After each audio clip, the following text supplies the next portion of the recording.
One. Hello everybody, welcome to a new episode of the Dissenter. I'm your host Ricardo Lopes, and today I'm joined by Dr. James Tabery. He is Adjunct Associate Professor of Pediatrics, Adjunct Associate Professor of Internal Medicine, and Associate Professor of Philosophy at the University of Utah. His research focuses largely on the philosophy of science and applied ethics, as well as the intersection between those domains.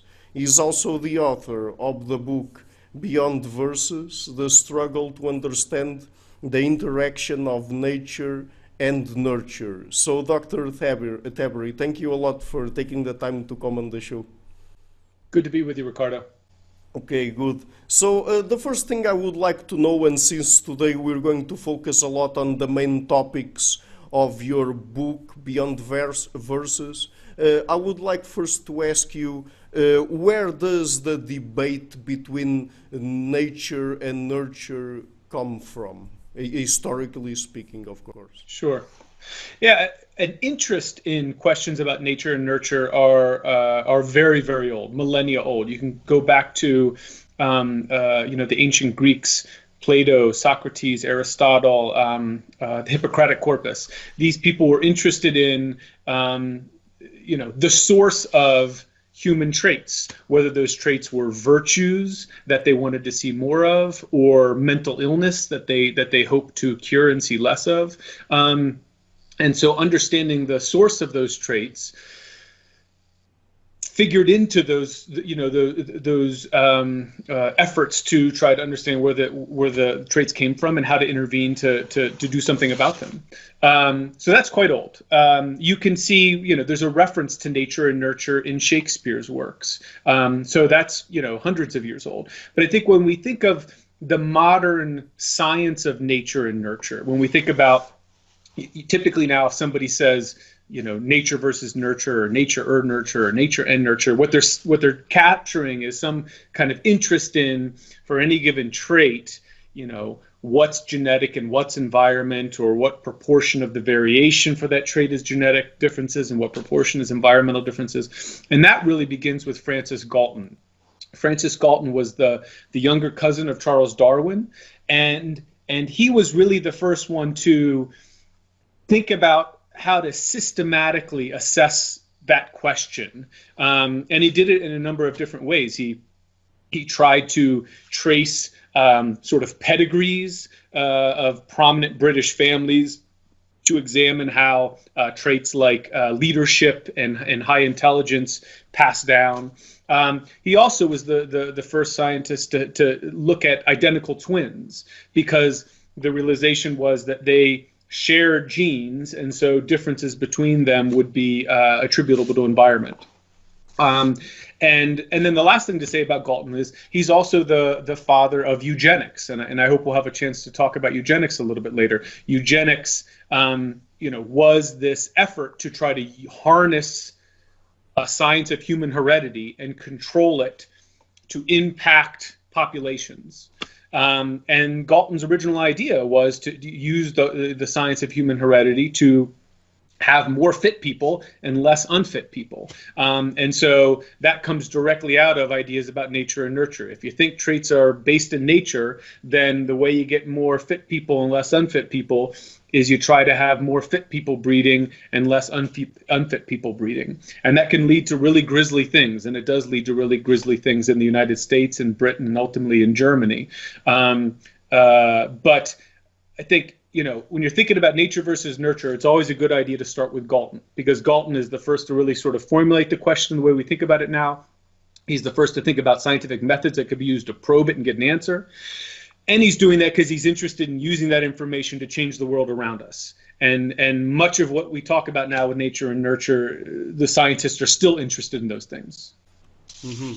Okay, so since it basically started, at least from a modern sense, with Sir Francis Galton, who, as you said, was a cousin of Charles Darwin, in a precocious phase, let's say, of the nature-nurture debate, it was perhaps too focused on the nature side of things, because people were dealing too much with natural selection, and after Mendelian genetics also with genes, and perhaps weren't paying too much attention to things that came from the environment, and also perhaps since the advent of the eugenics movement, that also gave more leverage to that, correct? Yeah, I think you're right. Genetics as a discipline emerges around 1900. Eugenics really gets up and running around 1900. And so those things go hand in hand for the first couple decades of the 20th century. And you're right. As a result, I think, a focus on genetics and nature really predominated thinking at that time about how to intervene on the world to bring about more things that we like to see and less things that we don't like to see. And so it's really not until a couple decades later when the science that the eugenicists were relying on was found to be faulty, but also other more social and environmentally oriented sciences, things like anthropology, sociology, psychology come along and pay more attention to understanding the environment more. And I think, the environmental sciences came up, the social environmental sciences in particular, came along a little bit later or matured a little bit later. And so that first phase was really predominated by an attention to nature. Mm-hmm.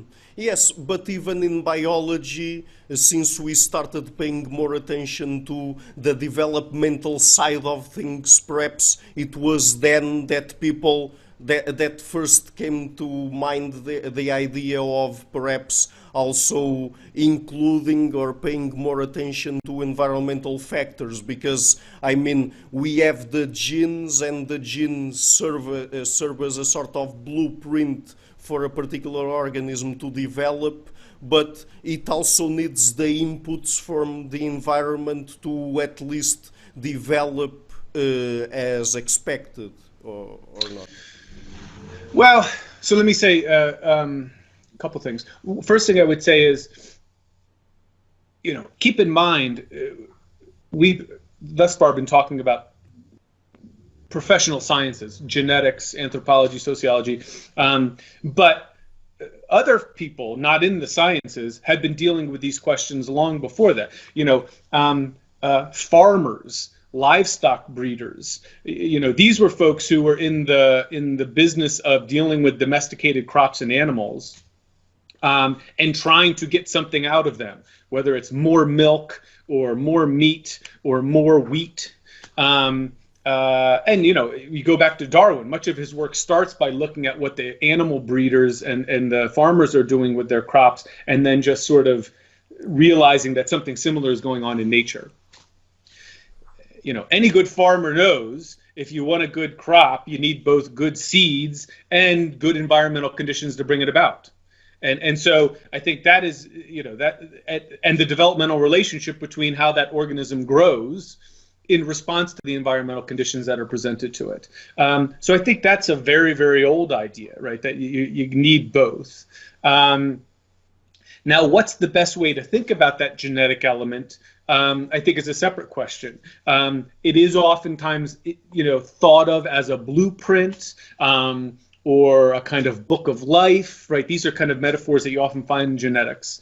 And they're useful heuristics because they help people think about, okay, there's this information there that in some sense, produces proteins, which then, influence the development of this organism. They can also be misleading, though, because oftentimes what happens is people then think, the developmental information is in the genes, and then the environment just kind of reads it, or it just sort of, the genetic blueprint produces it in any given environment. There is no sense of information that would allow you to say that the developmental information is in the genes and only in the genes. I think the better way to think of it is, the human genome is a very complex thing, and it makes proteins, among other things, and it does this in a molecular, a cellular, an organismal, a larger environment, and oftentimes it's very, very difficult to kind of pinpoint, okay, there's the cause, because this stuff is all kind of happening together. Mm-hmm. Okay, but since all that happens in the body has to be mediated by the genes, in the sense that, okay, so even if we are exposed to different environmental conditions, perhaps there are different sets of genes that get activated or deactivated, but I mean, it is always the case that all the effects that the environment might have on us, they are all necessarily mediated by genetics, or not? Well, yes or no. I mean, let's look at two extremes. There's some cases where when we think of purely genetic traits, genetically deterministic traits, aren't mediated by the environment at all. Take a trait like Huntington's disease. We know of no cure for Huntington's disease. If you have the allele that generates Huntington's disease, there's nothing that anybody can do at present to stop it, right? That's genetic. Flip side, take something like tsunamis and dying in a tsunami. Your genes aren't mediating that, right? I mean, that is natural disasters, random natural disasters, getting hit by lightning. That's not genetically mediated. That is purely environmental. What you were getting at, though, is for lots of traits, especially complex human traits, something like, depression, mental illness, heart disease, cancers. Lots of these are impacted by some sort of genetic predisposition and also environmental exposures that bring about something. And in that case, the genes mediate the environment, and the environment mediates the genes. I mean, I think the key here is when you see that interdependent relationship, it's easy to naturally fall into the assumption that genes are in the driver's seat and the environment is coming along for the ride. And that's not the case. The case is when you've got this interdependent relationship, they are both mediating one another, and they're both along for the ride with each other. They're really the mediation is bidirectional. Mm-hmm. Okay, but when we're studying, for example, environmental factors, isn't it the case that it is much more difficult for us to really study those types of things, because we would have to control for a huge lot of confounding factors? And for example, in people's lives we go through accidents and unique events, and I mean, it's very difficult to have control over those types of things. And when we're studying genetics, I mean, at least we can have a good grasp of what we have there. That is, we can have the genetic sequence, and perhaps through genome-wide association studies, step by step, with perhaps tens of thousands or hundreds of thousands of participants, we can little by little pinpoint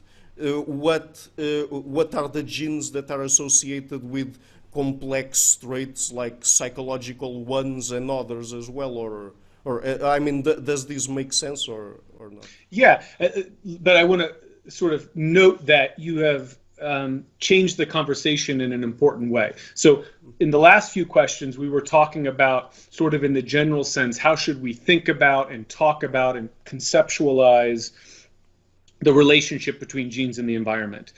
And, all I wanted to say is, in some cases, we've just got what we might think of as purely genetic traits, like Huntington's disease. In other cases, we have what you might think of as purely environmental traits, like natural disaster deaths. And for lots and lots of traits, we got things that are both, right? And when we're talking about that, things that are both, we want to be clear that the mediation is the interdependence affects both sides of that equation. What you were getting at, though, in this last question, though, was, okay, now when we shift from thinking about this stuff to actually going out in the world and studying it, isn't it the case that it's just easier to do genetics? And the answer is yes. It's easier, it's cheaper, it's quicker, right? I mean, and you were starting to get at part of this. The first human genome cost about $3 billion to sequence. They're sequencing whole genomes now for less than $1,000. So it's much cheaper. The first human genome took about a decade to sequence. They can now do it in days. So you can do it very quickly, right? You've only got one human genome, right? So if we're talking about Ricardo's human genome, you give me a drop of your blood, and in a couple days and $1,000, we can spit out that sequence, right? Talk about Ricardo's environment. Where do you want to begin, right? Do you want to talk about the water you drank today, the food you ate, whether or not you got exercise, the stress you encountered, the air you're breathing, the relationships you have with family members and coworkers and people you bump into on the street, the microbiome in your gut, how you treat people, and in turn how they react to you when you treat them that way. Environment is all of those things, and it's also constantly changing, right? I mean, every one of those things had some sort of impact on you today, which was different than yesterday and is probably going to be different again tomorrow. So when we want to measure Ricardo's environment, my God, right? I mean, we're talking about countless things that are constantly changing. And that makes it very, very difficult to study scientifically because it's hard to control. Much harder than genetics, right? Where we could just get your blood and spit it out, and then we could talk about the differences between your genome and my genome, or your genome and somebody else's genome. And in turn, there's been lots of progress in genetics that we haven't necessarily seen in other environmental sciences. But I think, the important thing to keep in mind is you don't want to infer from that, oh, that must mean nature's more important. What it means is, if by nature we mean genetics, it's a whole lot easier and quicker and cheaper to study than this other stuff. And then as a result, just, the pressures of doing research direct people to do that because they can get more out of it. Mm-hmm. Yes, and I mean, even when we're talking about genetics and the genes, it is always the case that, at least for complex traits, and here we can include the psychological ones, like the ones regarding personality and things like that, that they are polygenic in nature. That is, there are a lot of genes that contribute to a particular kind of trait. So even there, I mean, we don't have, as sometimes people say in the media, a gene for something, a gene for aggression, for example, or something like that. So it is, even then, it's a very complicated picture. But I guess that what I was trying to say is, okay, I talk with behavioral genetics and they tell me that psychological traits usually are somewhere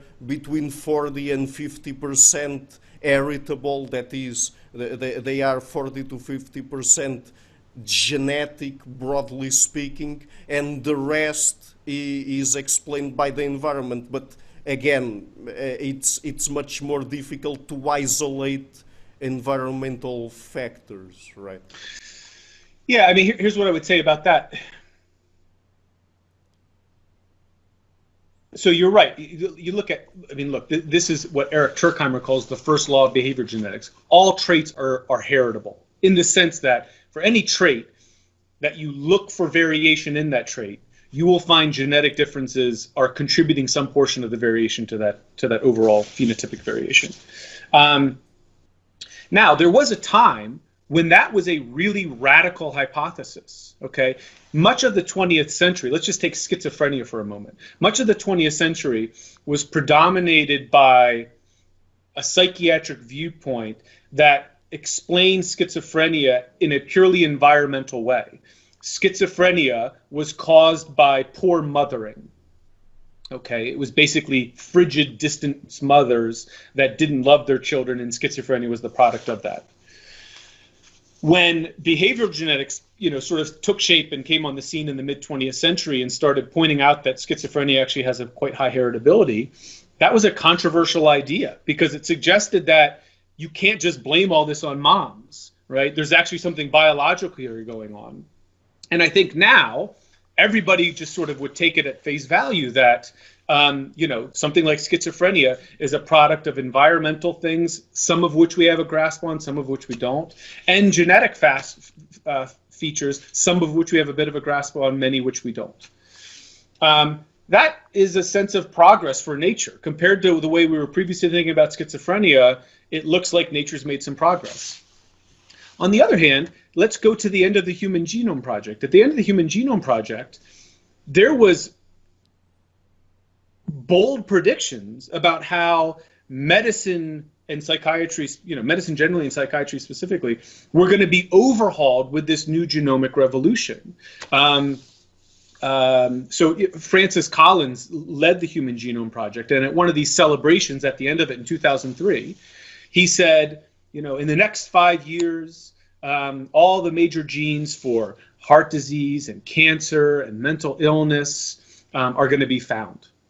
And 5 years later, we're going to have personalized treatment plans for people with these conditions. And by 2020, we're going to have a gene-based cure for almost anything that you can imagine. Okay, so we're now in 2019. 2020 is a year away. There are no major genes for schizophrenia, right? We didn't, in that 3-step process that he outlined at the end of the Human Genome Project, we're going to find the genes, and then we're going to tailor medicine, and then we're going to cure illness. Basically what we found immediately after the Human Genome Project is, for most complex traits like schizophrenia, there is no gene for schizophrenia. There are tens, hundreds, sometimes even thousands of regions of the human genome that are associated with this trait in ways that we can't fathom. And so the thought that you're going to then get to curing that based on that genetic information, now we realize, is just silly, right? Because there's no, in contrast to something like, oh, you've got an infection, we'll give you antibiotics and that'll take care of that, right? Because the infection is this causal hook that we then intervene on to stop the thing from happening. If the genetics of schizophrenia are spread out over tens, hundreds, or thousands of places of the human genome, there's no drug we can give you to intervene on those, complex processes. In that sense, the case for nature has taken a very serious hit, right? Because it isn't delivering on the promises that people were making at the end of the Human Genome Project.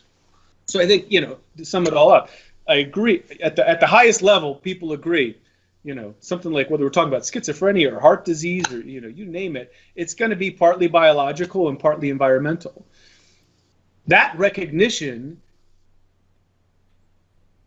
is a development compared to previous times when we thought things were entirely environmental or entirely genetic. But compared to much of the hype you hear about how genetics and genomics is going to sort of revolutionize medicine, that has been a catastrophic disappointment. Mm-hmm. Yeah, and I mean, perhaps the Genome Project was overhyped in the sense that you put it, because, I mean, all the complex traits are polygenic, and so, as you said, we couldn't really create something to go there and to change all of those tens or hundreds of genes at the same time.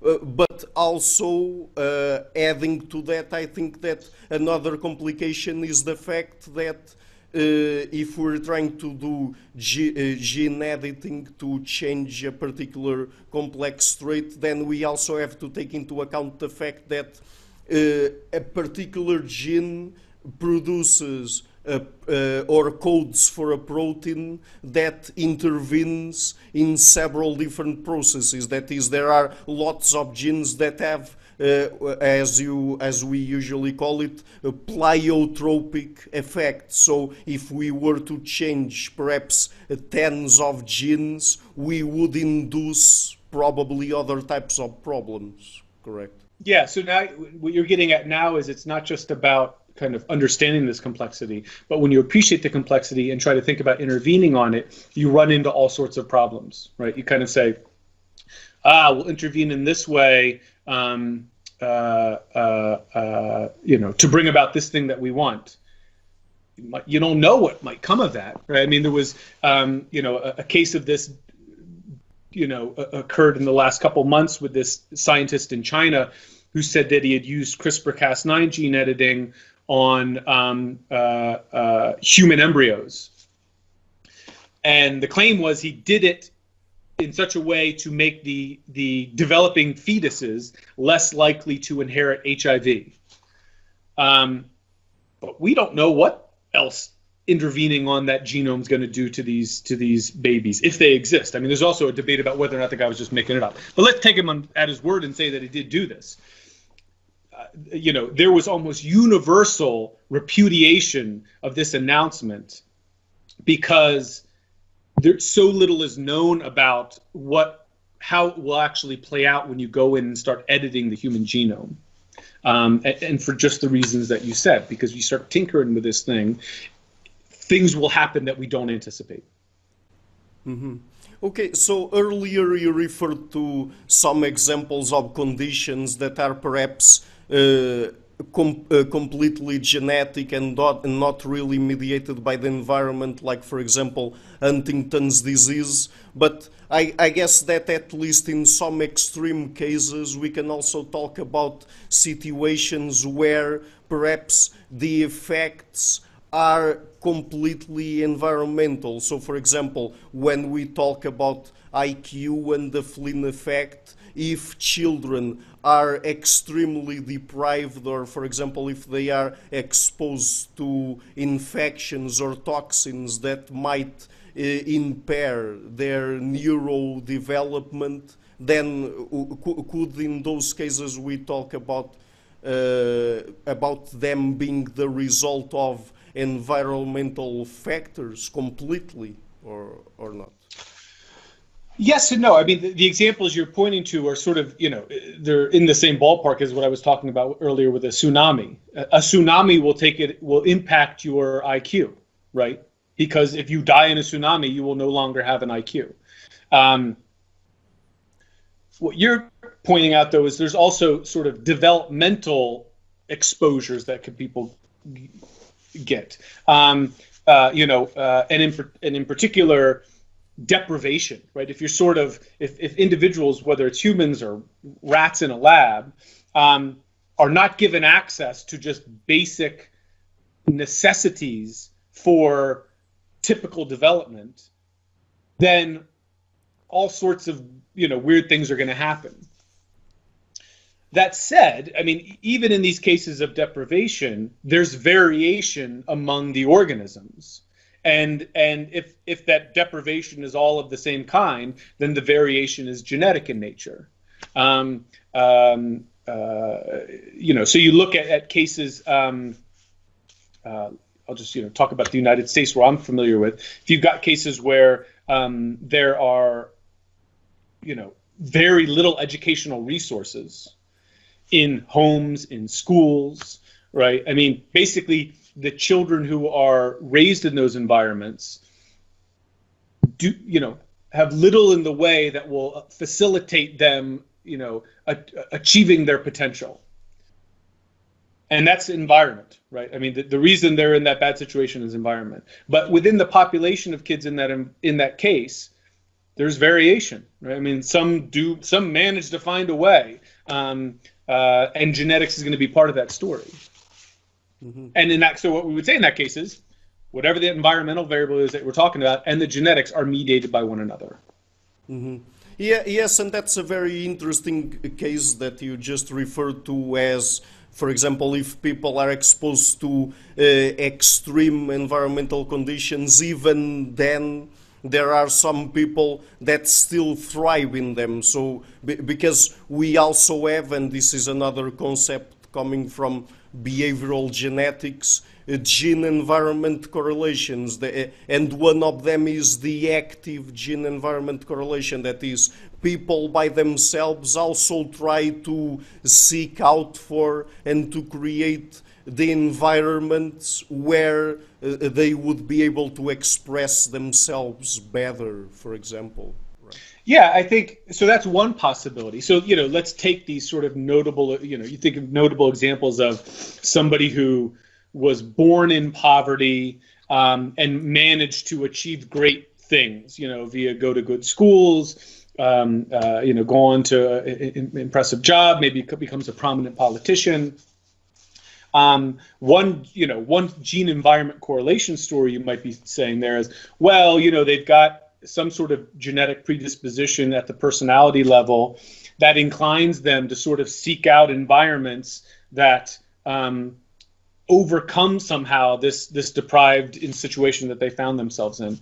That's a possibility, right? But I mean, keep in mind, another possibility is that individual just experienced random fortuitous opportunities that the other people in the group don't, right?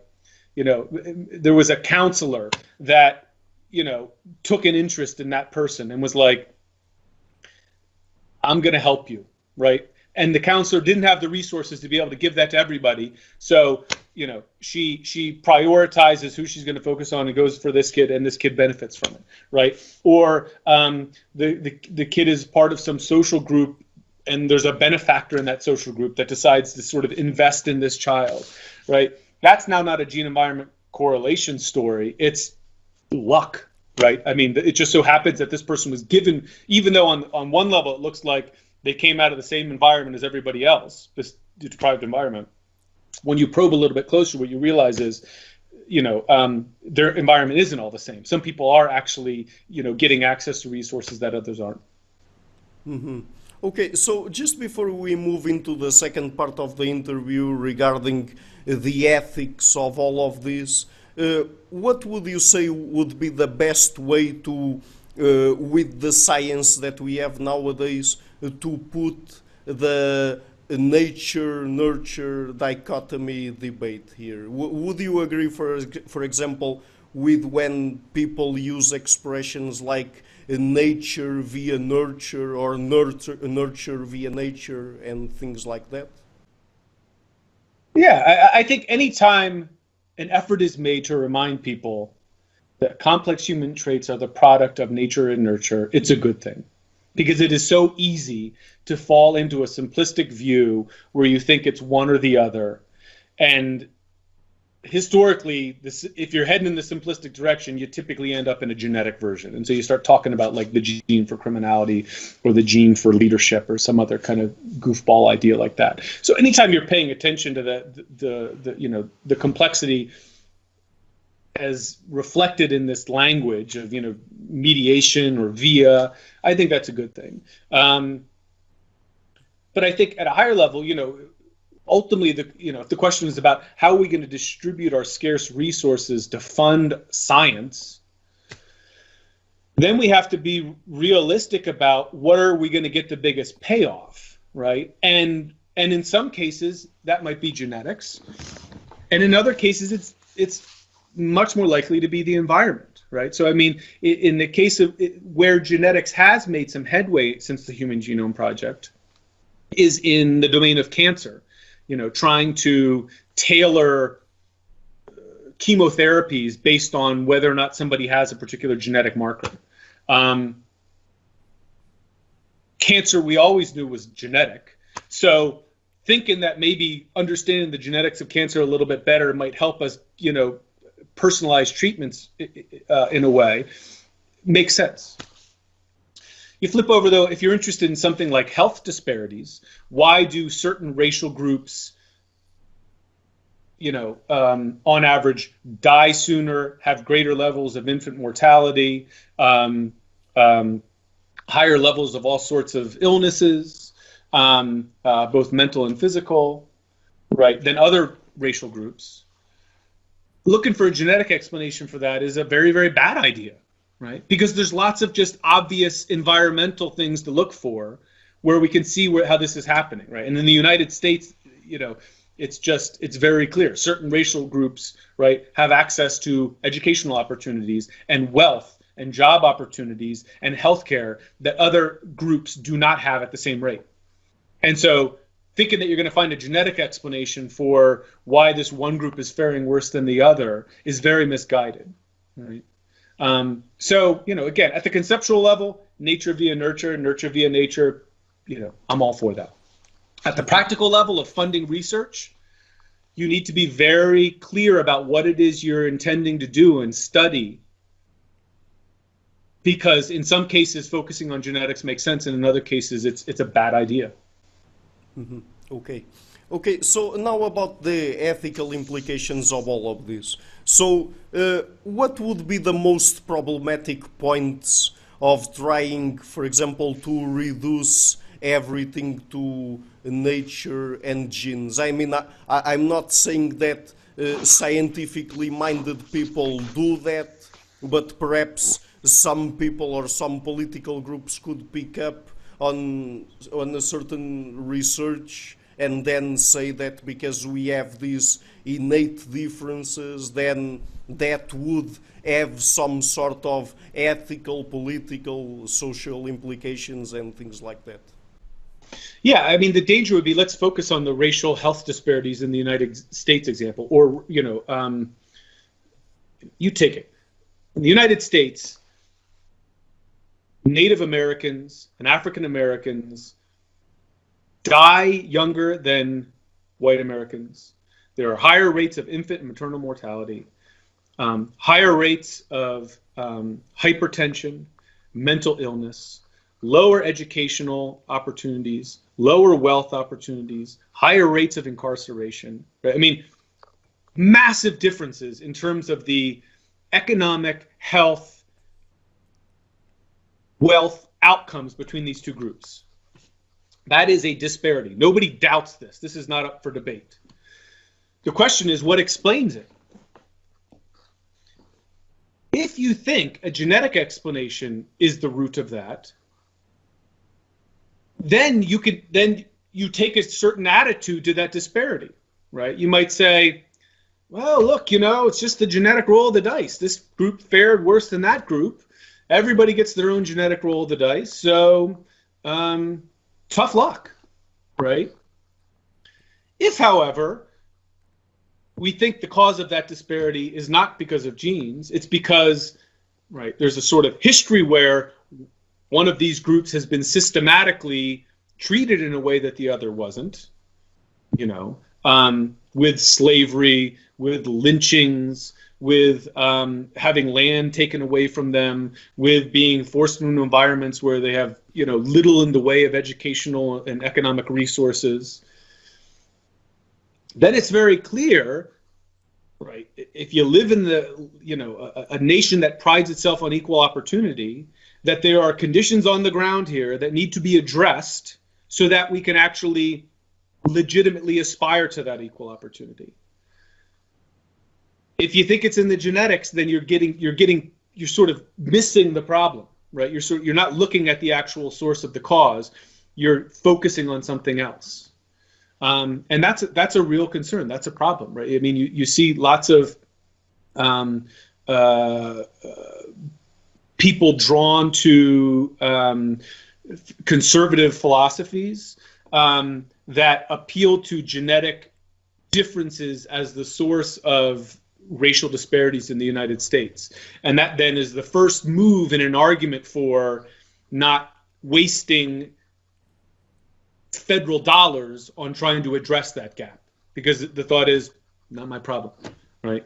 If it's not genetic, though, you can't make that so cleanly. You've got to wrestle with the fact that it is stuff in the fabric of the nation that is doing that, and as a result, it's stuff in the fabric of the nation that we all have to chip in and help address.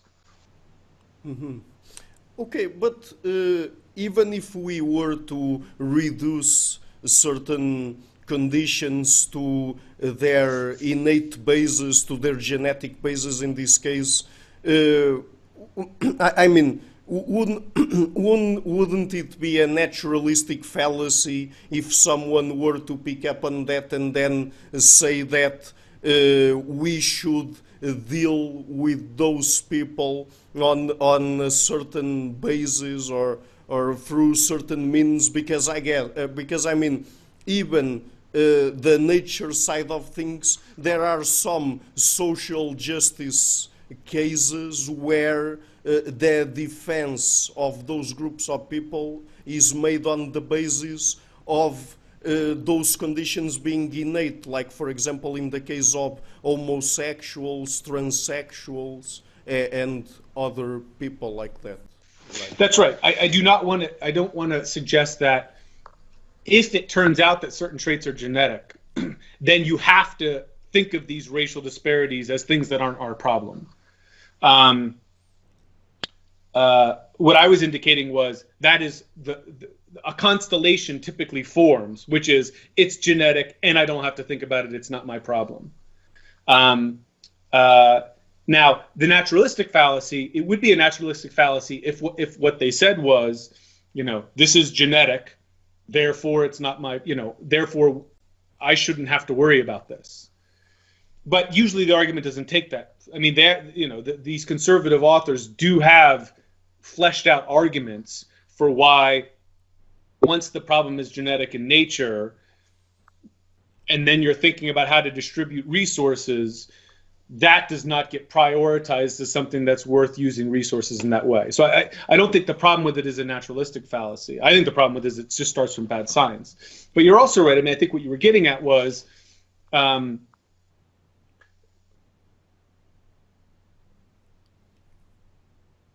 humans have no more control over their genes than they do over control of their rearing environment.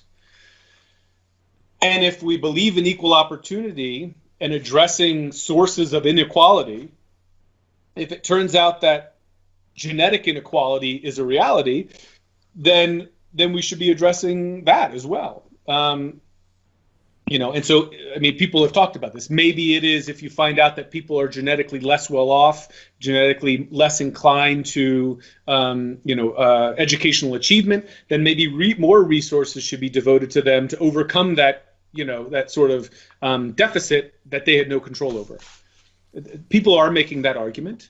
But I think, what I would say is, I'm not even sure we have to worry about that argument yet, because it is not obvious that genes are what are driving these disparities. If it turns out that we get to a point where, whole genome sequencing or genome-wide association studies finds very clear genetic markers that account for significant portions of the variation in educational attainment, then that would be something that we would have to think about. But we're not there yet. The largest genome-wide association studies that have studied educational attainment find a handful of SNPs that account for, a minuscule amount of the variation. And so to think that, you're going to start making policy decisions based on that minuscule amount, it would be very misguided. It would be, that's the word. It would be diverting attention from these other things that we know contribute to massive inequalities, like lack of access to libraries, lack of access to nutritional diet. Right? I mean, there are things that we know account for much more of the variation. Mm-hmm.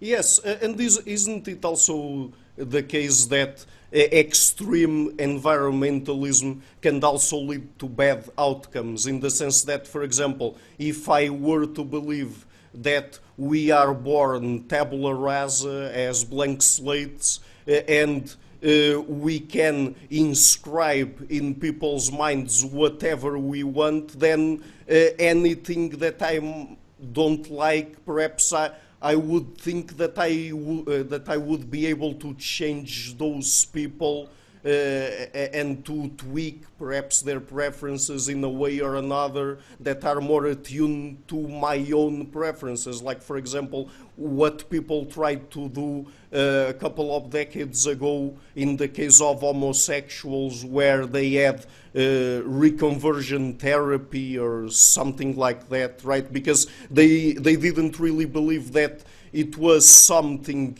innate and it wasn't really their fault for having that type of sexual orientation, but it was simply them being exposed to bad environments, to a bad culture, and it was simply a case of forcing them to be as those people would prefer, correct? Yeah, I mean, let's sort of take two things, tease apart two things. So one is the whole debate about homosexuality and conversion therapy. And then the other is, the kind of tabula rasa idea, where, you kind of assume that we're born a blank slate. With the conversion therapy, that was abhorrent, regardless of the nature or nurture of homosexuality.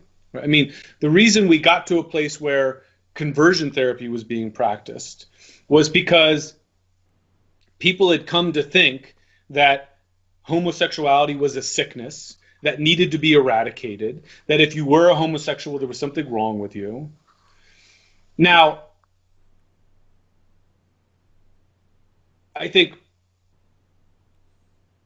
appreciating the biological side of sexual orientation was an important step in the process of people becoming more comfortable with the fact that people were homosexual, because it allowed people to say, look, this isn't me choosing, this is just how I was born. Or it allowed, a parent to say, Sam didn't choose this, it's how he was born, right? And by eliminating that element of choice, it seemed to eradicate, that trait as an object of moral scrutiny, right? In the same way that we would, you wouldn't say, you wouldn't blame somebody for getting cancer. And so the thought would be, well, if homosexuality plays by the same rule as cancer, we can't blame him for that either.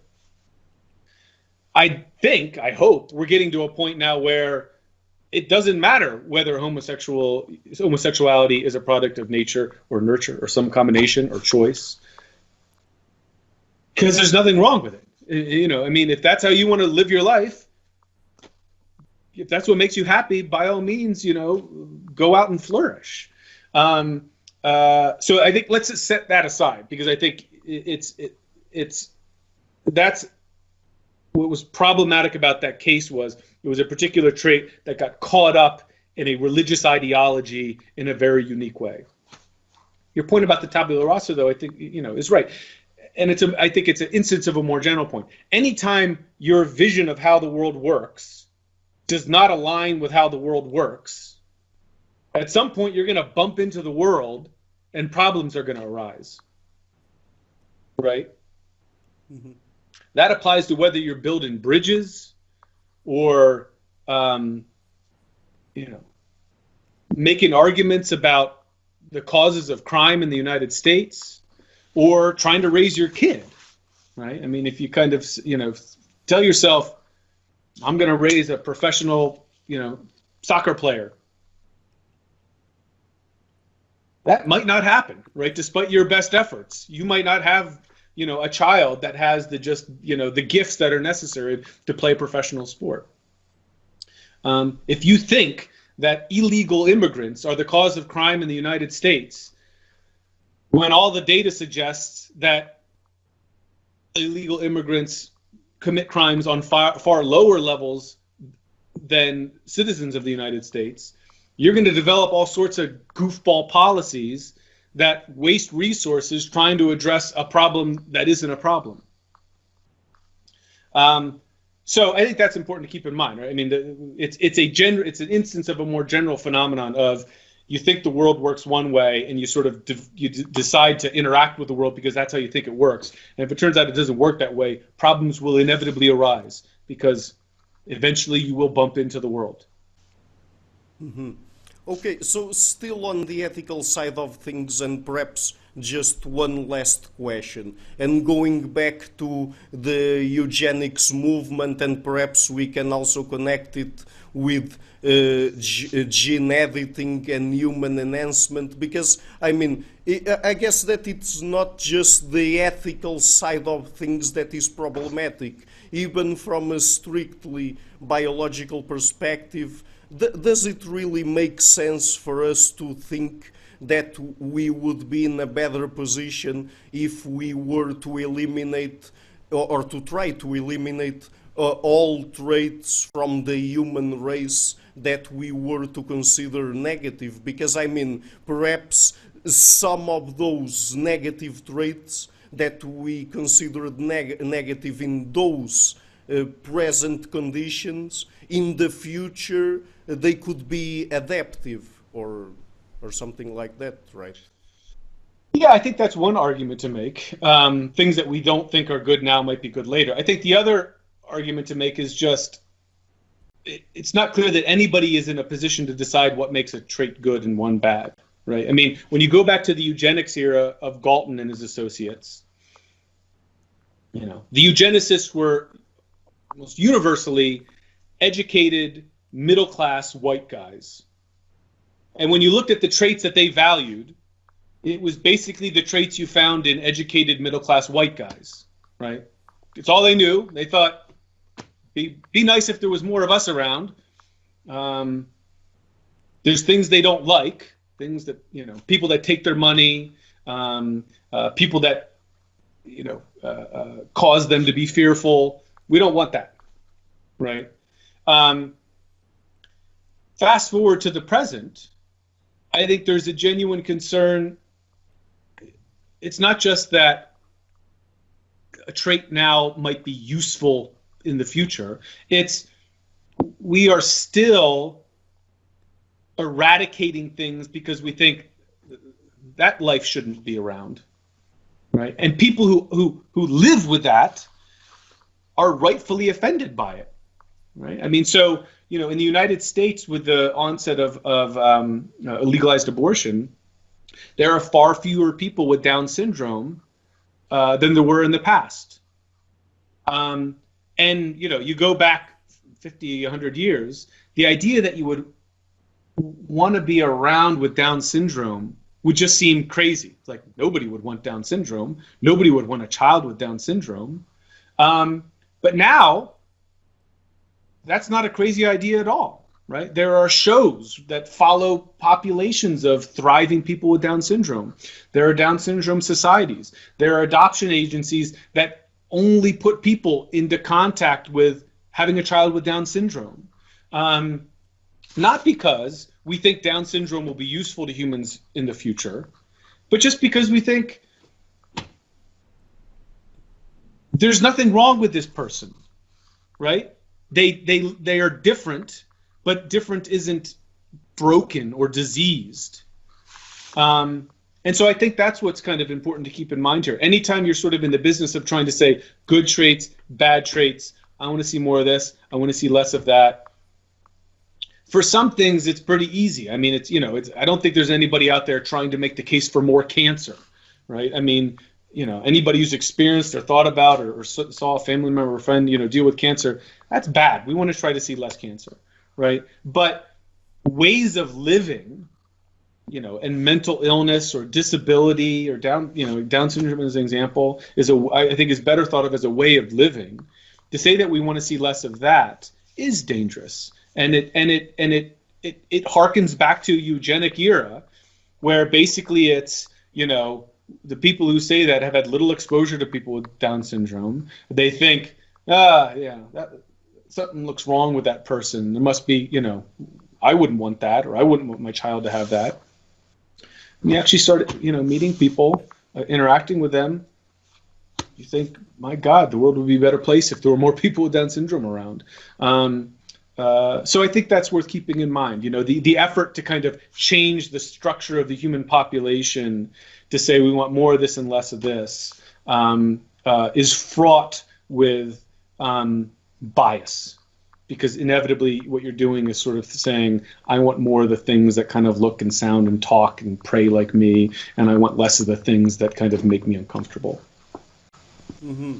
Yes, and just going back again to the question about complex traits being polygenic and also pleiotropic effects, isn't it also the case that perhaps if we were to try to change some of those complex traits, like for example intelligence and IQ, if we knew that by changing 10 different genes we would increase IQ by, I don't know, 2 or 3 points, but at the same time, due to those pleiotropic effects, we would get a 40% higher chance of developing some sort of neurodegenerative disease or something like that, then that's when you get something negative by trying to improve the human condition or something like that, right? Yeah, I think trying to intervene on human populations in this way has a variety of problems with it. The one I was hitting at was more just at the level of saying I want more of this and less of this. It gets built in. It's made with bias. You're pointing out at the technical level, right? We just don't know enough about how genomic systems work to intervene with specificity and say, I only want to see this change and nothing else. For some, very basic traits, we can do that, but for the vast majority, we can't. And so trying to do that, is gonna create real problems. And mentioned back to that China example, the example of the Chinese scientist who said he has done it.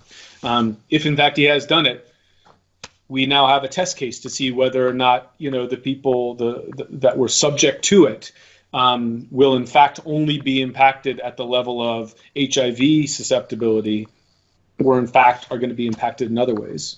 That's just an empirical question. Mm-hmm. Right. Okay, so Dr. Tabery, just before we go, what are some of the best places on the internet for people to find a little bit more about your work? Well, I think that, if you're just interested in these topics generally, the Stanford Encyclopedia of Philosophy is a great resource. There are over 100 entries that talk about genetics in some way or another. I have a couple entries up there on it. It's a great resource, whether you're interested in, Enlightenment philosophy or Socrates' ideas on virtues or the Human Genome Project, to see what philosophers have to say about it. And every one of those entries then, they point you to other literature that's out there. So rather than making this a plug for me, I'll make it a plug for, if this is a topic you're interested in and you're interested in it from a philosophical perspective, I think the Stanford Encyclopedia of Philosophy is a good place to start. Mm-hmm. Okay, so I will be leaving links to that in the description box of this video. And Great. Dr. Tabery, it was really a pleasure to have you on the show. I think it was really a very informative conversation. So thank you again a lot for taking the time. I enjoyed the discussion, Ricardo. Hi everybody, thank you for coming to my channel and for watching this interview until the end. I've started this channel in February 2018, and so I've been putting out regular interviews with academics and intellectuals from a variety of fields, and I would really like to ask you just to consider visiting my Patreon page and making a pledge there. Any amount, even $1, would already be a great help. And so otherwise, if you like what I'm doing, please share it, leave a like and hit the subscription button. I would also like to give a huge thank you to my patrons: Karen Litzke, Anne Blanchett, Per Elga Larsen, Lau Guerrero, Chantal Gelina, Jim Frank, Francis Ford, Hans Frederick Sunda and Brian Rivera. Thank you for all.